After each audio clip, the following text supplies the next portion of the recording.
सुनिए ना, वीडियो देखने से पहले सब्सक्राइब का बटन दबा दीजिएगा, घंटी को भी टंटना दीजिएगा, ठीक है ना।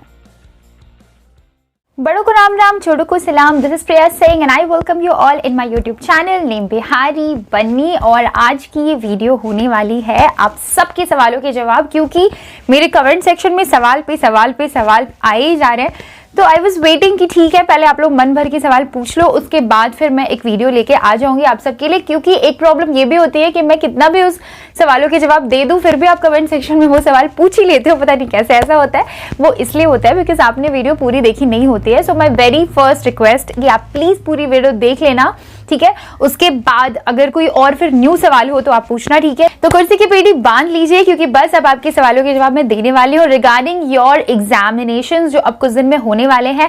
और हाँ, बहुतों के क्वेश्चन बिल्कुल सेम थे, तो जरूरी नहीं कि एकदम एक एक क्वेश्चन बोलूं। जो रेलेवेंट मुझे लगेगा, जो लगेगा कि हाँ रिगार्डिंग दिस टॉपिक है, मुझे इसका जवाब देना चाहिए, तो मैं दूंगी फॉर श्योर। तो चलिए फिर वीडियो को स्टार्ट करते हैं। आपको पता है ना आपको क्या करना है, आपको जस्ट चैनल को सब्सक्राइब कर लेना है। अगर आपने अभी तक नहीं किया है तो वीडियो को लाइक कर दीजिए और शेयर कर दीजिएगा अपने सारे फ्रेंड्स के साथ, ताकि फिर वो आगे फ्यूचर में आके मुझे नीचे कमेंट सेक्शन में कोई सवाल ना पूछे। वैसे पूछ सकते हैं, comment section is open for all of you. तो सबसे पहला सवाल आप लोग सब मुझसे पूछते हो, वो देखने की जरूरत नहीं। एकदम सबसे ज्यादा जो कमेंट सेक्शन में आया हुआ है वो ये है कि हमारे एग्जाम्स कब से होंगे मास्टर्स वालों के। मैंने लास्ट वीडियो में भी आपको बताया था कि काउंसलिंग क्लासेस ओवर होने के 10 to 20 डेज के अंदर आपके एग्जाम्स हो जाते हैं, ठीक है।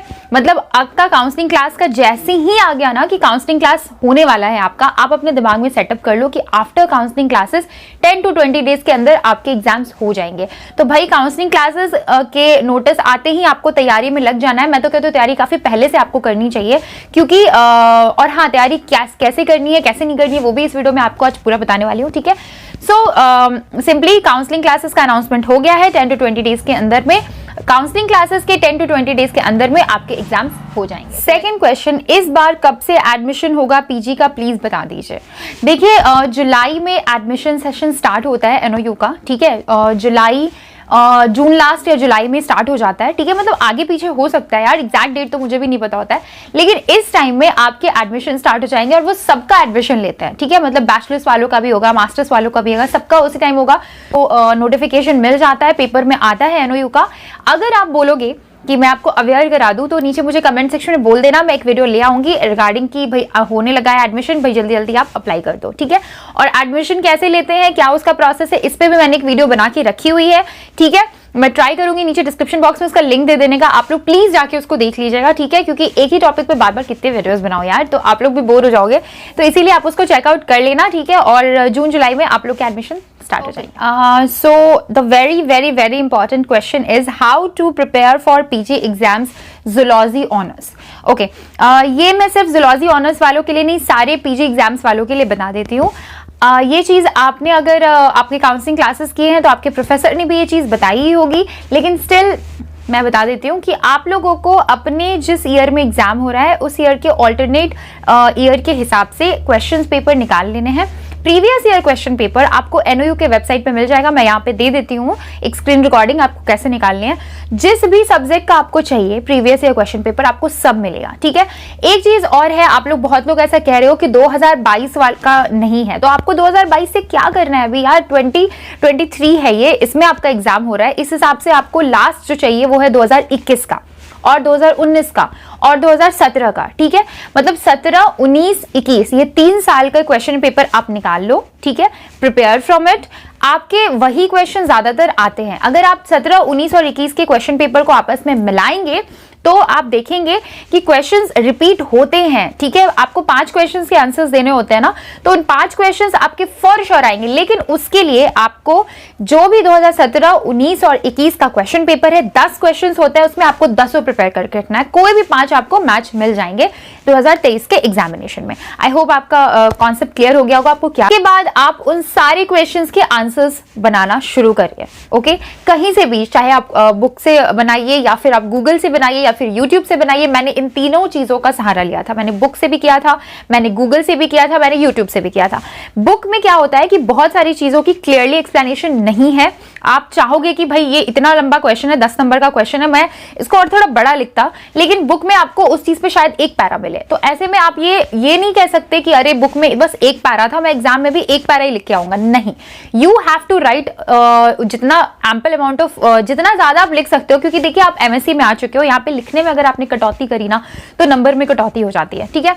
तो इसीलिए बेस्ट पार्ट इज कि what you have to do, उस पर्टिकुलर टॉपिक को आप समझ लो कि हर साल ये जो है बार बार ये टॉपिक आ रहा है, बुक से पढ़ लो, फिर उसके बाद गूगल पे भी जाओ, जितना ज्यादा आप उसके बारे में ले सकते हो। इसलिए आपको ये बोल दिया कि 3 to 4 पेजेस आपको लिखने हैं। दैट डजंट मीन कि आप जो मन में आ रहा है सो लिखे जा रहे हो, नहीं। तो क्वेश्चन जो भी उसमें पूछा जा रहा है उससे रिगार्डिंग चीजें ही आप बनाएं। प्लस अगर आप जूलॉजी से हैं या बॉटनी से हैं, मतलब बोलो तो बायोलॉजी फील्ड से हैं, तो आपके लिए एक सबसे बड़ा प्लस पॉइंट ये होता है डायग्राम।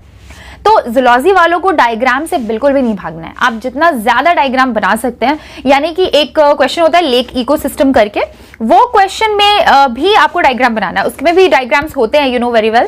तो मतलब छोटी छोटी चीजें जहां पे आप खुद सर्च करो कि कहां पे मैं डायग्राम डाल सकती हूँ। कुछ ऐसे पेपर भी हमारे जिसमें केमिस्ट्री रिलेटेड टॉपिक ज्यादा हैं, तो उसमें फिर डायग्राम के लिए ज्यादा कुछ ऑप्शन है नहीं आपके पास, पर ज्यादातर डेफिनेटली आप डायग्राम्स को इंक्लूड कर सकते हो।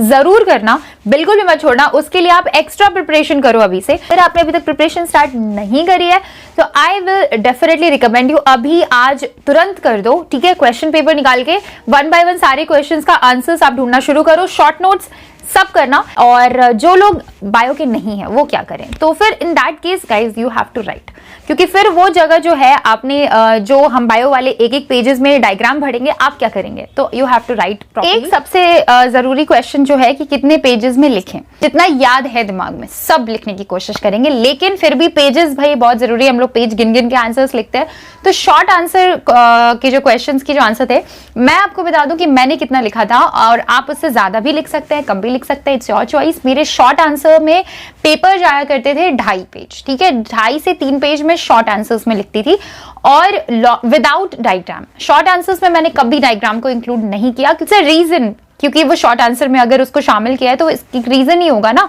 कि उन्हें वो चीजें शॉर्ट में चाहिए। तो अगर मैंने डायग्राम बना दिया तो ये फिर क्या हुआ कि मैंने लिखने से बचने के लिए ये काम किया है, ऐसा एग्जामिनर को लगेगा। तो इसलिए मैंने एक शॉर्ट आंसर को 2.5 से 3 पेजेस में रखा विदाउट डायग्राम, और जो लॉन्ग आंसर है आपके वो फिर इसके सीधे दुगने चले जाइए। आप अगर आप शॉर्ट को 2.5 पेज में लिख रहे हैं तो लॉन्ग आंसर कम से कम तो 5 चाहिए ना। तो वैसे तो कोई कोई ऐसे आंसर्स भी होंगे जो कि अगर आपने बढ़िया से याद किया ना तो वो आपके 10 पेजेस तक भी जा सकता है, क्योंकि लिखते लिखते लिखते आपको खुद नहीं पता चलता कि अरे बाप रे 7 to 8 पेजेस हमने लिख दिए, 10 पेजेस भी हो जाते हैं कभी कभी। बट मैक्सिमम मैं ये कहूंगी कि शॉर्ट आंसर में अगर आपने 3 पेजेस लिखे हैं तो लॉन्ग आंसर बिल्कुल उसका दुगना करिए। दूसरी बात यह है कि पेन वगैरह कैसे यूज करें, तो I have used black pen, blue pen and pencil, ये 3 चीजें मैंने इस्तेमाल करी। मेरे नंबर आपको पता है कि बहुत अच्छे आए थे। तो लेट मी टेल यू, क्यों नई चीजें ट्राई करना है जब आप स्टिक हो सकते हो। प्लस आपकी कॉपी में क्लियरली लिखा रहता है कि आपको ब्लैक ब्लू पेन ही इस्तेमाल करना है, तो फिर क्यों आप लोग मतलब नई नई चीजें लेके आओगे। क्योंकि देखो टाइम लिमिटेड है, 3 आवर्स है, आपको जितना ज्यादा लिखना है, ठीक है। और उसमें भी प्रॉब्लम ये है कि आपको एक्स्ट्रा शीट नहीं मिलने वाला, जितना आपका पेज है उतने में ही आपको करना है, ठीक है। तो आप उतना सजा सजा के करोगे, आपके 3 आवर्स में से I think half an hour या 45 मिनट्स तो आपके सजाने में ही निकल जाएंगे। इससे बेटर ये है कि आप स्पेस दो, आप थोड़ा गैपिंग बना बना के क्वेश्चन और आंसर लिखो। और एक चीज आप जरूर करना, आई थिंक बहुत लोग करते भी होंगे, आंसर्स के बाद पेंसिल से एक लाइन खींच देना, ठीक है। मतलब यहाँ पे आंसर आपका खत्म होता है, उसके नीचे आप एक पेंसिल से लाइन खींच दो कि ठीक है, मतलब एग्जामिनर को समझ आ जाना चाहिए कि हाँ यहाँ पे ये आंसर खत्म होता है। कुछ लोग क्या करते हैं कि कॉपी हाफ में खत्म हुई, उसके बाद फिर वो पूरा पेज छोड़ देते हैं और फिर नेक्स्ट पेज से स्टार्ट करते हैं। ऐसा नहीं करना है, क्योंकि फिर पता है ना आपका बहुत ही गलत इंप्रेशन पड़ता है कि देखो ये पेजेस छोड़ छोड़ के लिख रहा है। What you have to do is कि आपका अगर आधे पेज में आंसर्स गया है, पहले तो कोशिश करो, बायो वाले भाई से कोशिश करना कि वो हाफ पेज क्यों छोड़ोगे, कोई डायग्राम बना दो आप वहां पे, ठीक है। अगर इन केस कि आप डायग्राम नहीं बना सकते, कुछ है नहीं, समझ नहीं आ रहा लिखने के लिए, तो वहां पे क्या करना है कि आपको लाइन खींच देना है पेंसिल से, एंड फिर नेक्स्ट क्वेश्चन वहां से स्टार्ट करो। आप ऐसे सोचोगे भाई कॉपी बचा रहे हैं, कॉपी तो बचाना है ही, आपको एक्स्ट्रा शीट मिलेगा नहीं ना, ये भी तो प्रॉब्लम है। और पीछे 2-3 पेजेस बच जाए वो बेटर है इन कंपैरिजन टू बीच में आप हाफ पेजेस, क्वार्टर पेजेस छोड़ दे रहे हो और फिर लिख रहे हो। और हाँ, अगर आपका सेंटर एनओयू मिल जाता है, क्योंकि मेरे 2 ईयर में 2 अलग सेंटर थे। फर्स्ट ईयर में हमारे बैच को एएन कॉलेज में मिला था और सेकेंड ईयर में इट वॉज एनओयू इटसेल्फ। तो जब एनओयू में आपको मिलता है ना, तो वहां पे गार्डिंग काफी ज्यादा रहती है, ठीक है। अब कुछ लोग कहेंगे कि चोरी तो हुई थी, तो देखिए यार, ये तो खैर अपना पर्सनल व्यू है, और कुछ लोग होते हैं, माहिर होते हैं अपनी फील्ड में कलाकारी करने में, तो वो कर सकते हैं। लेकिन व्हेन इट कम्स टू कि भाई, अब जब आप मुझसे पूछोगे कि कितने इजीली कर सकते हैं, तो मैं आपको बोलूंगी कि क्यों करना है यार, जब आपको पता ही है कि ये 10 क्वेश्चंस प्रिपेयर करके जाएंगे, तो इसी में से कोई 5 क्वेश्चन आना है, तो आप आराम से पढ़ के जाओ, इतना टेंशन मत लो। प्लस अगर आप पकड़ा जाते हो ना एनओयू वाले वो पे, तो फिर मतलब एक तो बेइज्जती होती है, ठीक है, क्योंकि वो बहुत ज्यादा सुनाएंगे आपको, आप इतने बड़े हो गए हैं, पीजी में आ गए हैं, यही चीजें कर रहे हैं ऑल।